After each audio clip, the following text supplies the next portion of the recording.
Assalamualaikum warahmatullahi wabarakatuh.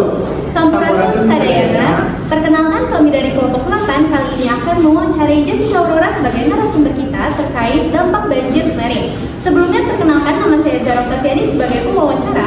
Perkenalkan, nama saya Arif Aldo Adam sebagai narasumber. Perkenalkan, nama saya Ardia dari Pertemanan sebagai sound recordist.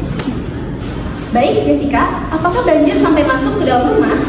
Kalau untuk banjir yang kemarin ini, itu nggak masuk ke rumah saya karena emang rumah saya ini udah sempat direnovasi. Jadi di sana ada tangga dan rumah saya ini dinaikin. Tapi kalau untuk banjir yang 2020 kemarin yang emang gempar-gempar banget itu masuk karena emang rumah saya belum direnovasi di saat itu dan itu cukup tinggi sih di dalam rumah saya juga. Oke, baik. Nah, itu kan berarti hujannya itu cukup deras ya dari awal. Nah, tapi kira-kira tuh kapan sih perkiraan banjir ini mulai masuk ke rumah Jessica?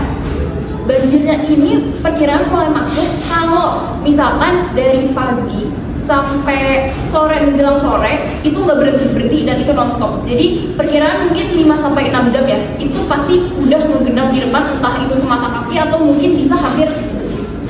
Oke, berarti kan itu rumah mulai tergenang ketika sekitar 6 jaman lah ya. Nah, berarti kapan air itu mulai surut?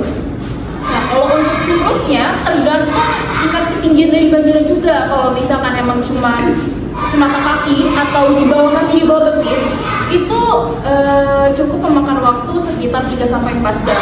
Tapi kalau banjirnya itu lumayan tinggi seperti sepaha atau di atas dengkul, itu bisa hampir semalaman baru bisa surut. Oke, berarti cukup lama ya kira-kira.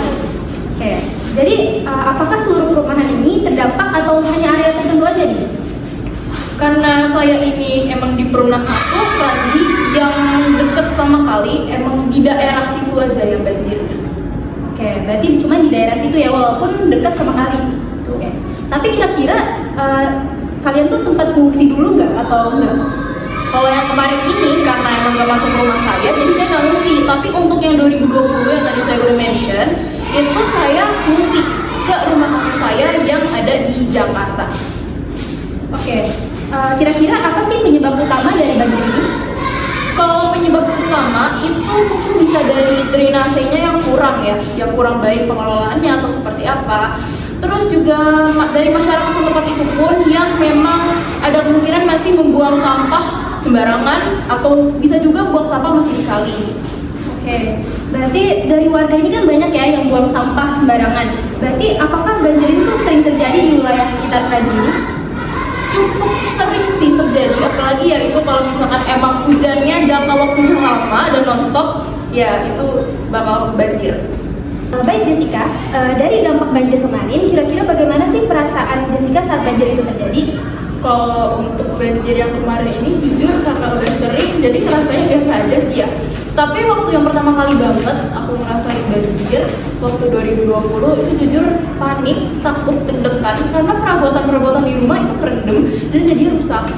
Tapi karena udah tahu gimana cara penanganannya dan emang rumah saya udah direnovasi juga, jadi ya udah biasa aja, nggak terlalu deg-degan.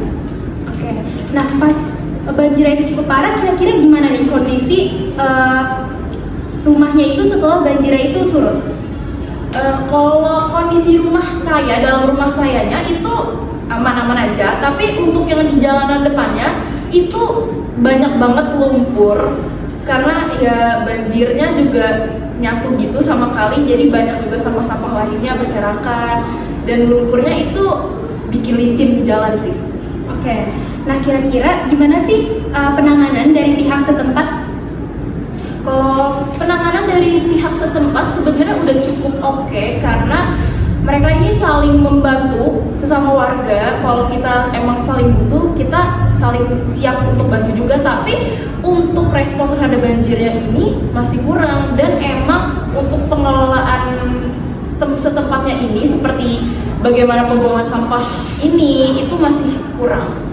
Oke, karena masih kurang, menurut Jessica ini gimana solusi yang paling tepat agar banjir ini tidak terulang? Penanganan ya yang paling tepat menurut saya dimulai dari perbaikan drainasenya dulu untuk lebih diefektifkan lagi dan juga jangan lupa untuk selalu saling mengingatkan untuk membuang sampah pada tempatnya. Oke, terima kasih banyak Jessica. Mungkin segitu aja wawancara kami dari kelompok 8. Mohon maaf bila ada kesalahan. Wassalamualaikum warahmatullahi wabarakatuh.